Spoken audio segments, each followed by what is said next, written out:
When we got married, I thought he would be my man, partner, hero, lover, best friend, and soulmate for the rest of my life.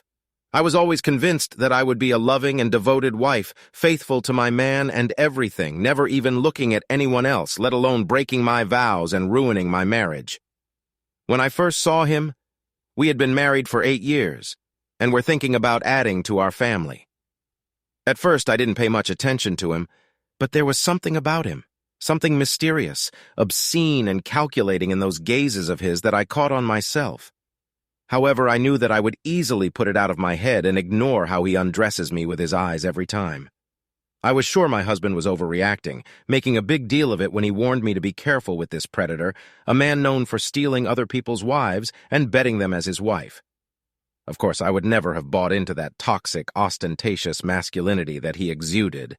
Oh, I was the wisest woman in this world who loved only her man and would never allow herself to be fooled, and I was extremely offended that my husband doubted my unshakable moral fortitude and strong will to resist temptations. When he had sex with me for the first time, I was stung that I had fallen prey to his advances. He chose the perfect time, right after one of our rare marital quarrels, one of which he witnessed at a social event. Hubby was out of town the next day on business for a week, and I was still seething with rage when this experienced hunter stopped by for a visit, just to talk and be friendly. 60 minutes and 2 glasses of wine later. Suddenly I found myself lying on our marital bed, and his hands supported my ass in a friendly manner. This insidious snake, which I led into our Garden of Eden, spent a lot of time in our bedroom that evening until I collapsed unconscious. After he left, I swore that it would never happen again, and I was sure in his iron self-discipline. After having hot sex for the 3rd time in the front seat of his Audi R8 convertible that week while hubby was away, I began to think a little. Once again, I decisively muttered to him that I had enough. I didn't understand what came over me or why I was such a fool that I succumbed to his attempts. However, I knew for sure that my main man would be home tomorrow, and I was going to immediately end this violent sexual relationship. Leaning back in satisfaction, he wiped his dick with my panties, threw them on my chest, grinned an evil grin, and said, "Of course, doll." I was sure that my loving husband would never suspect anything. Clean sheets, a horny wife and sexy laundry, a bottle of his favorite Napa cab, and a night of hot sex for a trip. I was sure that I would never be able to travel weary husband. This will happen quite enough when he returns home. My confidence in my ability to use my feminine wiles to confuse his overly naive and simplistic view of the fairer sex overwhelmed me. Everything was great. I wasn't caught. After that, my vanity and pride made me believe that I could easily have a lover on the side, and my dear hubby would never discover this, would never know about my betrayal. For 2 or 3 times a month, for almost a whole year, I unleashed all my unbridled carnal desires. Hotel rooms, his private office, abandoned and remote parking lots, and sometimes my marital bed. All these were the sites of our explosive sexual rendezvous.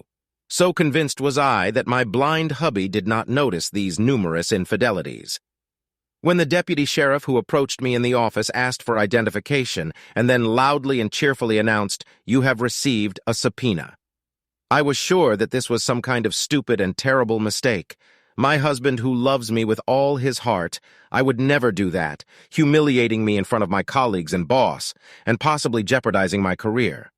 When the car and fidgeting nervously behind the wheel in tears, I knew that if only I could get him to listen to the voice of reason, he would instantly give in and forgive me.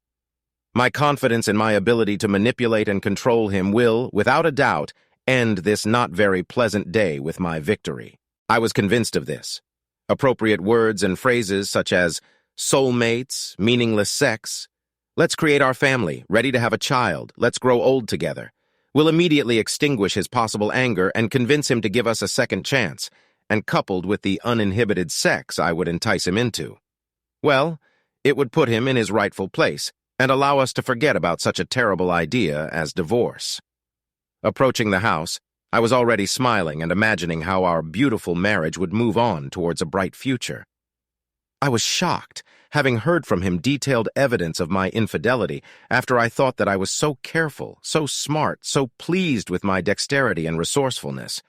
It turns out that my husband had known about my tricks for 6 months, but postponed showing the cards while he built his strategy and made plans. Of course, I know I wasn't right when I said that we haven't had sex for more than 2 months. He said it was because he couldn't bear the thought of touching me while I was giving myself to the man he had warned me about. What nonsense!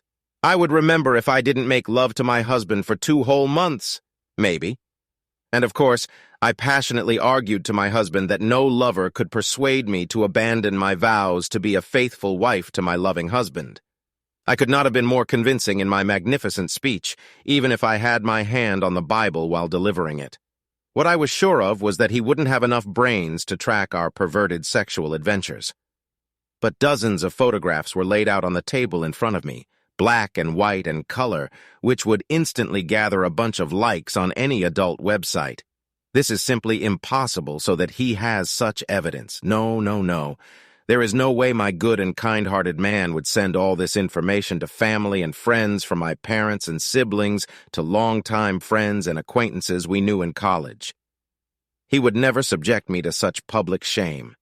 His puny lawyer and glasses could in no way be better than my magnificent defender, the shark woman, who hates this whole despicable tribe of louts and always acts in courts under the slogan, "Don't take goats prisoner."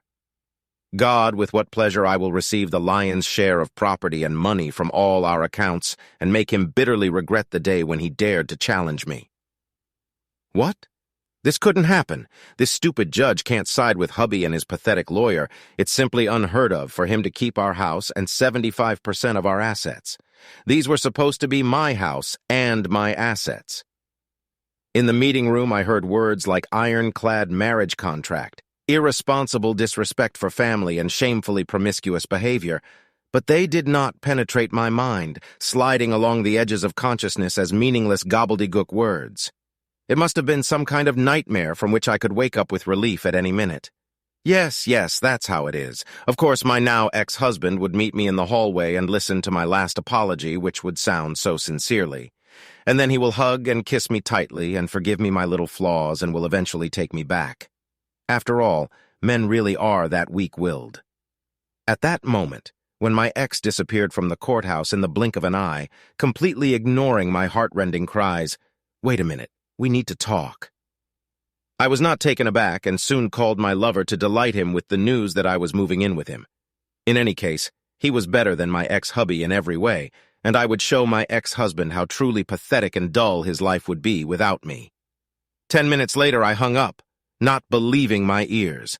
My lover couldn't stop from uncontrollable laughter when he heard my idea that he would take me to his place and we would be happy together. It simply couldn't be what he said when he stopped laughing, baby. It was so much fun hanging out with you while this was going on. But you know, I'm not into secondhand junk. I couldn't be alone. It's just absurd that almost everyone I knew, with the exception of my mother, refused to even talk to me. And it's completely incomprehensible that even my dear mother, being a kind and gentle person by nature, did not allow me to move in with her. Where is this world going? And here I am standing in the parking lot, abandoned by everyone and alone, holding in my hands and staring blankly at the positive report on STDs from my doctor. What's going on anyway? This is simply unthinkable. Looking back, I suddenly thought that maybe made an error. Would you like to understand which one, where, and when? Subscribe to our channel so that your second chaff doesn't cheat on you, and go ahead and listen to the next story, because this story is nothing compared to the next one. If you're under 18, don't even think about listening to the next one.